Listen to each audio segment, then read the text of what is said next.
Hello friends, welcome to my channel study zone never stop learning. आज मैं आपको कक्षा 10 का पाठ सूरदास के पद पढ़ाऊंगी। तो चलिए शुरू करते हैं सूरदास के जीवन परिचय से। सूरदास जी का जीवन परिचय आप चाहें तो कर लीजिए, आता नहीं है बट मैंने आपको एज अ नॉलेज बता रही हूँ। सूरदास हिंदी साहित्य में भक्ति काल के सगुण भक्ति शाखा के महान कवि हैं। महाकवि सूरदास जी वात्सल्य रस के सम्राट माने जाते हैं। सूरदास का जन्म 1478 ईस्वी में रोनकता नामक गांव में हुआ। सूरदास के जन्मांध होने के विषय में मतभेद हैं। वे आगरा के समीप कऊखाट पर रहते थे। वहीं उनकी भेंट श्री वल्लभाचार्य से हुई और वे उनके शिष्य बन गए। श्री वल्लभाचार्य ने उनको पुष्टि मार्ग में दीक्षित करके कृष्ण लीला के पद गाने का आदेश दिया। सूरदास की मृत्यु गोवर्धन के निकट पारसौली ग्राम में 1583 ईस्वी में हुई। ये आप चाहें तो आप समझ सकते हैं, नहीं तो ऐसा नॉलेज आपको बता रही हूँ मैं।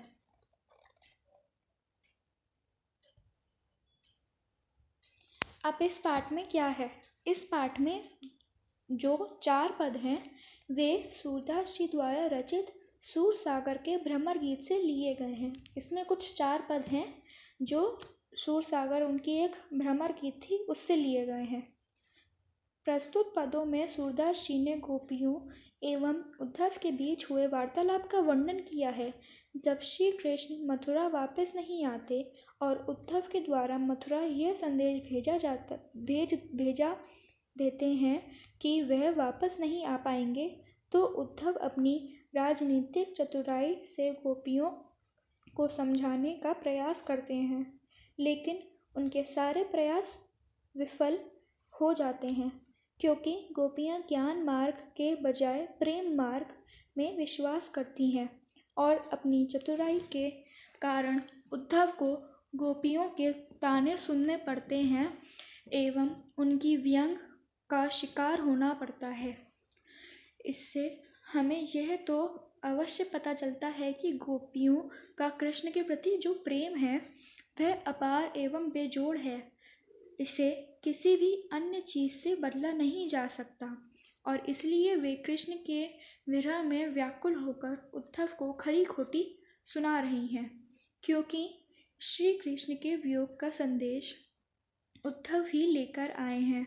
अपने अंतिम पद में सूरदास जी ने हमें राजधर्म का पाठ पढ़ाया है, जिसमें प्रजा का हित ही राजा का मूल कर्तव्य है। इस प्रकार गोपियाँ भी तर्क देकर श्री कृष्ण को पाना चाहती हैं, क्योंकि उनसे श्री कृष्ण की विरह सही नहीं जा रही। अब चलिए हम शुरू करते हैं।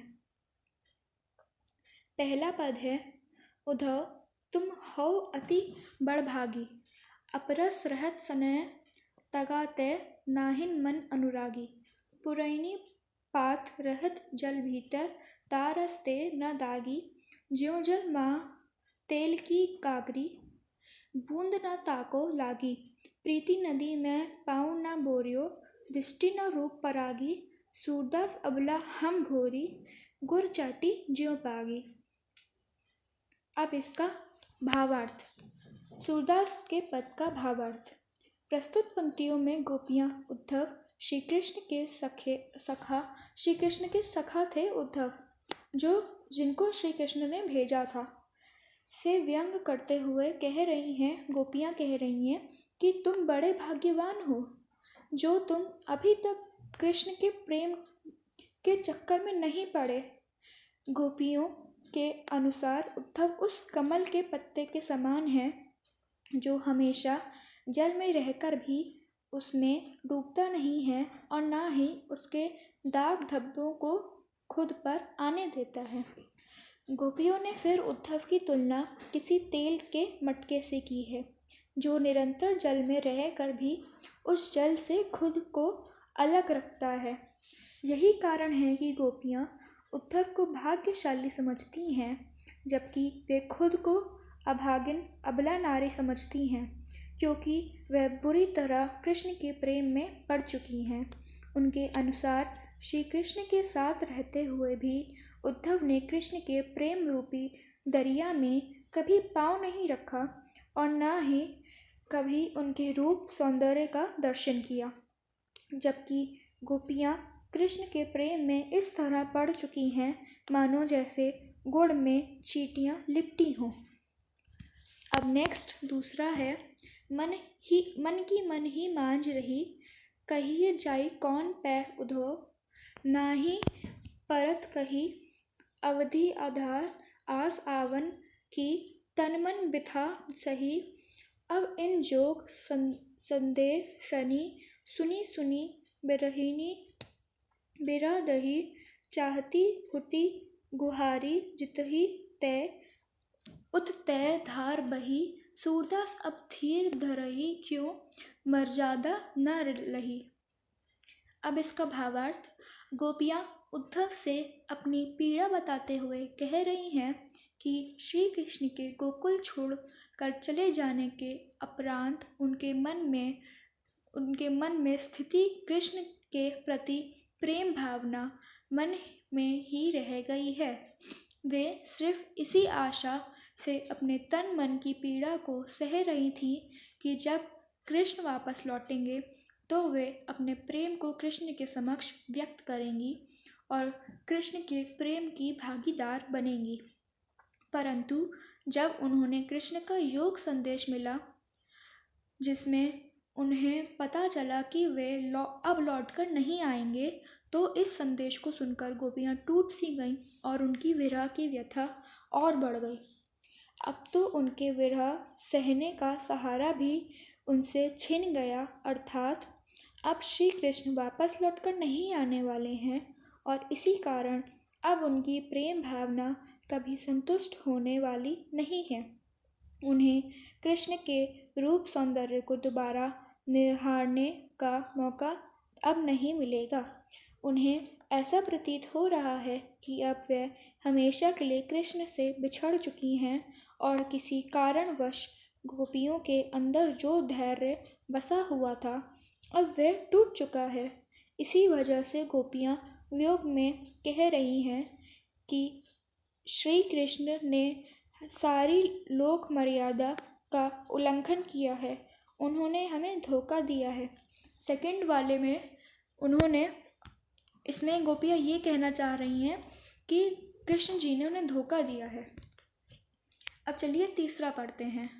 हमारे हरि हारल की लकड़ी, मन क्रम वचन नंद नंदन उर, यह दृढ़ करी पकड़ी, जागत सोवत स्वप्न दिवस निसी, कान कान जखरी, सुनत जोग लागत है ऐसो, ज्यो करुई ककरी, सुतौ व्याधि हमको ले आए, देखी सुनी न करी, यह तो सूर तिनहि ले सौंपो, जिनके मन चकरी।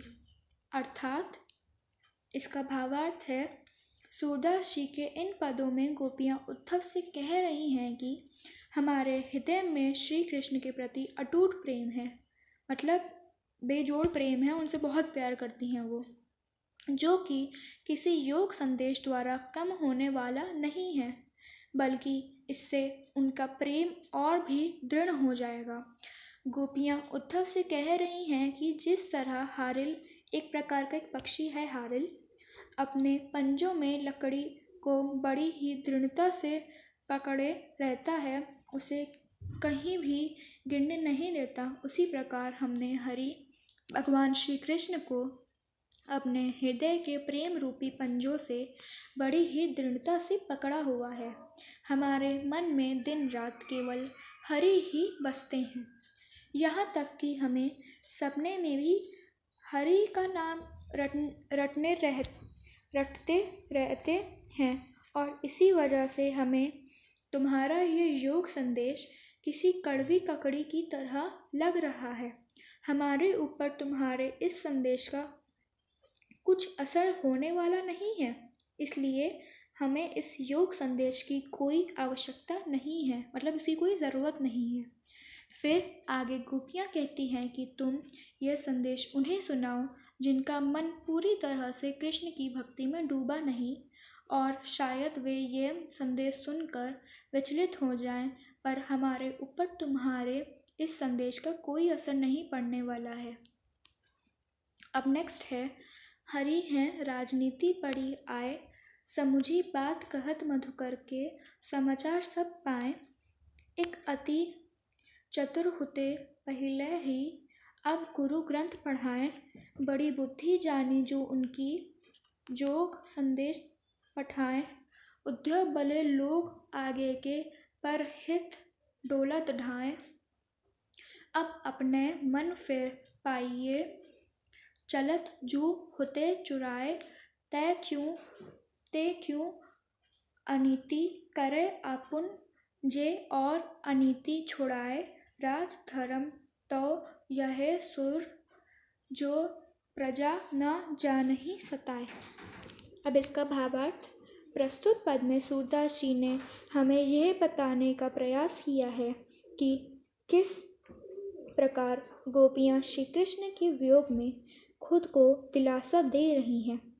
सूरदास गोपियों के माध्यम से कह रहे हैं कि श्री कृष्ण ने राजनीति का पाठ पढ़ लिया है, जो कि मधुकर उद्धव के द्वारा सब समाचार प्राप्त कर लेते हैं और उन्हीं को माध्यम बनाकर संदेश भी भेज देते हैं।